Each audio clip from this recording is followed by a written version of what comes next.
Bom dia, oitavo ano, tudo bem?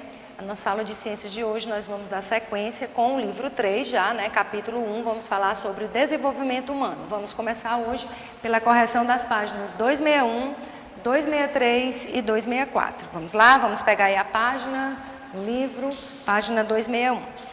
A gente tem um texto aí que diz, que fala sobre esclerose múltipla, tá? E a primeira pergunta diz o seguinte: faça uma pesquisa sobre a esclerose múltipla e registre as principais causas dessa doença, a faixa etária atingida e os tratamentos mais comuns, né? Então, como vocês devem ter feito uma pesquisa, eu fiz aqui um resumo bem geral, né? A principal causa é genética, ela atinge a faixa etária entre 20 e 50 anos, tá? O tratamento ele é feito, né, com o uso de medicamentos que interrompem ou retardam a ação de células de defesa, que são os linfócitos B e os linfócitos T, sobre essas células do sistema nervoso central. Tá?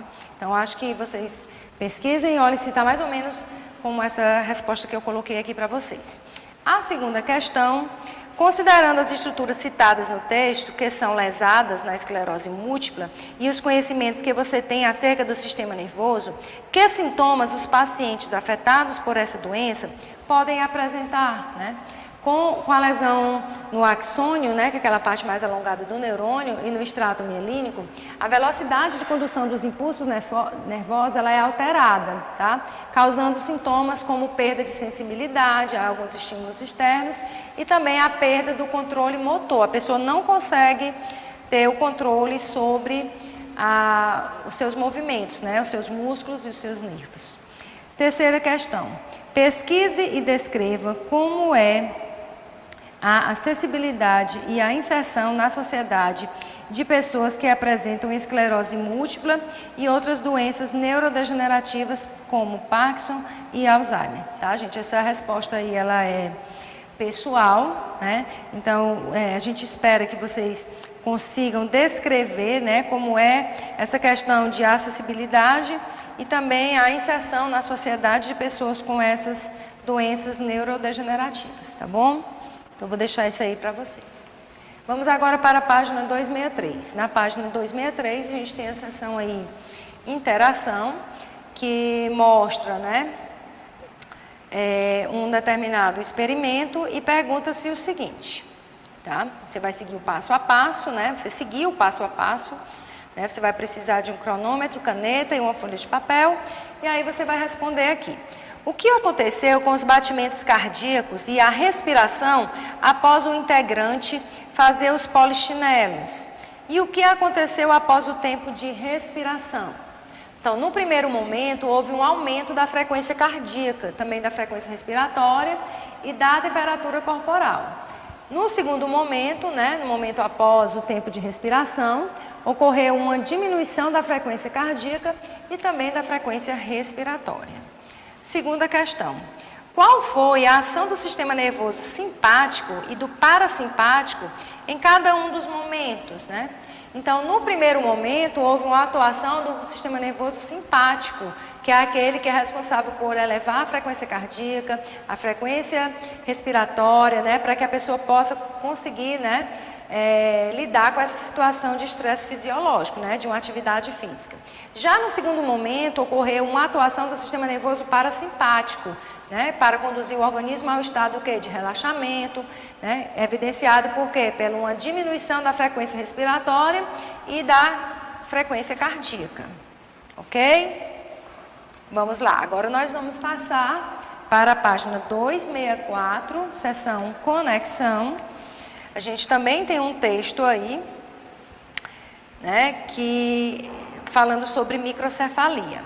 Primeira pergunta diz o seguinte: levando em consideração o que foi estudado no capítulo até o momento, que consequências a malformação pode gerar no bebê, né, que tem esse problema, né? A malformação causa desenvolvimento anormal do cérebro, né, do feto, que pode prejudicar o desenvolvimento de diversas funções orgânicas, entre elas a função motora, né, a função cognitiva, né, do pensamento, do aprendizado, tá? E segunda questão: como se pode evitar a malformação cerebral ocasionada do contágio pelo Zika vírus, né? A microcefalia viral, ela pode ser evitada combatendo o mosquito transmissor. Esse mosquito é o Aedes aegypti, tá? Que é transmissor também da dengue, né? Da febre amarela, tá? Da chikungunya, ok? Então agora nós vamos falar, né? Vamos continuar da sequência que é o nosso capítulo 1, né, sobre desenvolvimento humano, e vamos falar do desenvolvimento do sistema nervoso humano, né? Em que momento acontece, né, se dá o início para o desenvolvimento do sistema nervoso, né? Aproximadamente na 3ª semana de gestação. Então, a partir daí já começa a ter o desenvolvimento do sistema nervoso. No primeiro mês desse desenvolvimento, né, as estruturas que se formam vão ser o prosencéfalo, o mesencéfalo e o romboencéfalo, que vão originar todas as outras estruturas do sistema nervoso, como o encéfalo, que fica protegido pela caixa craniana, o cerebelo também, né, que faz parte do sistema nervoso central, e a medula espinal, que fica protegido pelos ossos da nossa coluna vertebral. Tá? Então, o crescimento e o desenvolvimento do cérebro, ele vai acontecer durante todo o desenvolvimento humano, né, gente? Vai sempre acontecer desde a gestação ao longo de toda a vida, né? Que vai influenciar justamente no desenvolvimento físico do indivíduo, cognitivo e também no desenvolvimento emocional. Tá? Aqui a gente tem, né, as 3 partes, que são as primeiras que se formam, romboencéfalo, mesencéfalo e prosencéfalo, que vão ser responsáveis, tá, por formar todas as outras estruturas aqui, ó, do sistema nervoso, né, do bebezinho que nasce. A gente tem aqui o cérebro, né, o cerebelo, o bulbo, né, a ponte, tá, o hipotálamo, que é uma região que vai controlar várias glândulas que a gente vai falar. A gente tem a glândula hipófise, que a gente vai já falar dela, ok? Tem essa região do encéfalo chamada também de tálamo. Então, todas as partes aqui do sistema nervoso que o bebezinho nasce, se formam a partir dessas 3 partes aqui, que são as primeiras que se formam. Romboencéfalo, mesencéfalo e o prosencéfalo. Bom, o sistema endócrino e o desenvolvimento humano, né? O nosso sistema endócrino, gente, ele é formado por vários órgãos e também por glândulas, tá? O que são glândulas, professora? São estruturas que vão ser responsáveis por produzir e secretar substâncias que são chamadas de hormônios, né? Esses hormônios, eles são lançados no sangue e essas glândulas endócrinas, elas vão estar distante do local onde os seus hormônios vão atuar. Né? Esses hormônios são substâncias químicas que transmitem informação química por meio de atuação em um órgão-alvo, ou seja, tem um órgão específico que aquele hormônio vai ser produzido. Ele vai ser levado pelo sangue, mas ele não vai atuar em qualquer parte do nosso corpo. Ele tem um alvo a atingir para que ele possa exercer uma determinada função. Né? Essa secreção dos hormônios, quem é que controla? Né? Ela é controlada pela ação integrada do sistema nervoso com o sistema endócrino. Então, esses 2 sistemas do nosso corpo, eles funcionam em conjunto para poder fazer com que as glândulas possam produzir e eliminar suas secreções. Tá? A gente tem aqui uma imagem do corpo humano mostrando a localização e o nome de várias glândulas que nós vamos trabalhar nesse capítulo. Nós temos o hipotálamo, tá? Que é uma região que vai controlar outras glândulas, como aqui a hipófise. Temos aqui na região do pescoço a glândula tireoide, né? Ao redor dela nós temos as glândulas paratireoides. Temos aqui em cima dos rins, essas duas são as suprarrenais ou adrenais, o pâncreas, né? Na mulher tem os ovários, que são glândulas endócrinas. E temos aqui os testículos, que também são glândulas aqui no homem, né, gente, no caso. Tá? Que são glândulas que vão produzir hormônio, né? O hormônio masculino. Tá? Mas vamos começar hoje com a parte do controle do hipotálamo com a hipófise. O que é o hipotálamo? É aquela regiãozinha que está aqui, ó, que vai ser responsável, a região do cérebro que é responsável por perceber estímulos provenientes do meio externo. Tá? E ela vai passar essa comunicação para as outras glândulas. A gente tem aqui a hipófise, né? O hipotálamo está aqui está a hipófise. É uma glândula chamada de glândula mestre. Por quê? Porque ela responsável por produzir hormônios que vão atuar sobre outras glândulas. Então, sem essa glândula, muitas das outras glândulas do nosso corpo, elas não vão conseguir produzir os seus próprios hormônios. Por isso que ela é chamada de hipófise ou pituitária, ou glândula mestre, tá? A hipófise, né, ela tem duas regiões. Tem uma região da frente, que fica voltada aqui para a frente do nosso rosto, para a face, que é a adenohipófise. Ela vai sintetizar, armazenar e secretar hormônios mediante o controle do hipotálamo.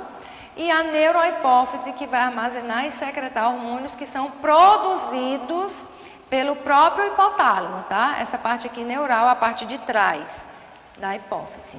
Aqui a gente tem uma tabela que mostra os hormônios produzidos, né, pela adenohipófise.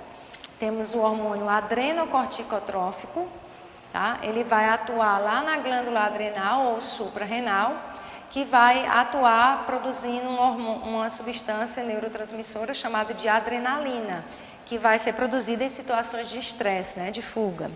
Temos o hormônio TSH, né, que vai atuar sobre o hormônio estimulante da tireoide ou tireotrófico. Ele vai atuar na glândula tireoide, fazendo com que essa glândula, que a gente também vai estudar nas próximas aulas, ela consiga produzir os seus próprios hormônios, T3, triiodotironina, e T4, tetraiodotironina. Alguma deficiência disso aqui pode acarretar o quê? O hipotireoidismo, que é a produção baixa dos hormônios da tireoide, o hipertireoidismo, que é quando a glândula produz hormônios, né, em excesso, e o cretinismo, que seria uma deficiência quando a quantidade de hormônio é muito grande produzido na infância, tá? Isso faz com que ocorra um mau desenvolvimento dos órgãos e também do sistema nervoso central, fazendo com que a pessoa ela tenha um certo retardo mental. Temos aqui o FSH, que é o hormônio folículo estimulante. Ele vai atuar sobre os ovários na mulher e sobre os testículos no homem. Vai fazer com que eles consigam produzir os seus gametas. Temos o hormônio luteinizante, que é o LH. Também vai atuar sobre os ovários e testículos, tá? Produção de hormônios masculinos e femininos. Testosterona é o masculino, progesterona e estrogênio são hormônios femininos. Temos a prolactina, que vai agir sobre as glândulas mamárias para que essas possam produzir o leite na hora que a mulher vai amamentar, na hora que ela tem um filho, né? Então esse hormônio aqui só vai ser produzido na época quando a mãe tem um bebê, certo? Hormônio do crescimento, ele vai atuar no organismo como um todo, promovendo o crescimento dos ossos e cartilagens. A deficiência desse hormônio do crescimento, ele causa o nanismo na infância e o gigantismo, né? Quando é deficiência é o nanismo, quando produz muito hormônio do crescimento, ocasiona o gigantismo, tá? Hipofisário, né? Da hipófise. E temos o melanotrópico, que vai atuar, no caso dos anfíbios, na pele, né? Na dispersão da melanina, tá? Esses são os hormônios produzidos pela adenohipófise. E agora nós vamos observar nessa tabela os hormônios. Aqui, ó, praticamente os mesmos que a gente já falou no slide anterior, tá? Ó, com maior detalhe. E aqui a gente tem os hormônios do lobo posterior, a neurohipófise. Temos a ocitocina, que é um hormônio que vai atuar quando a mulher vai ter o bebê, promove que o útero dela se contraia para que ela possa ter o bebê, né, na hora do parto. E também estimula a ejeção de leite, tá? Para o leite ser ejetado depois do parto. Isso, quem vai desencadear a produção desse hormônio também, quem vai estimular é a sucção do bebê na mama da mãe, tá? E temos aqui o hormônio antidiurético, ou vasopressina, né? Ele aumenta a absorção de água pelos túbulos renais. Então, esse hormônio ele vai controlar a quantidade de água na urina, ok? Então, nessa tabela, só para concluir, tem os hormônios do lobo anterior, da hipófise, que é chamada de adenohipófise, né, que está no slide anterior, e temos os hormônios que são produzidos pela hipófise posterior, ou também chamada de neurohipófise.